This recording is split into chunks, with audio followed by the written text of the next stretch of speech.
So now I prepared the flux. I'm going to put it on right there.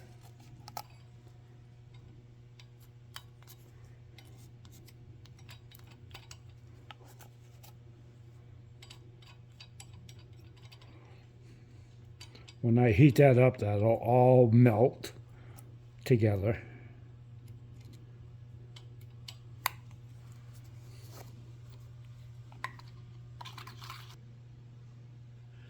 Okay, this is all set to go. See the flux?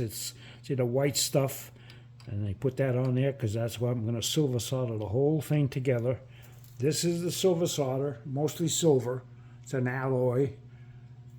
Good strong stuff, expensive, but that's what we're going to use it. Now I'm going to go get my torch, and then I'm going to heat this up, and I'm going to apply the silver solder, and it's going to go, and it'll be done.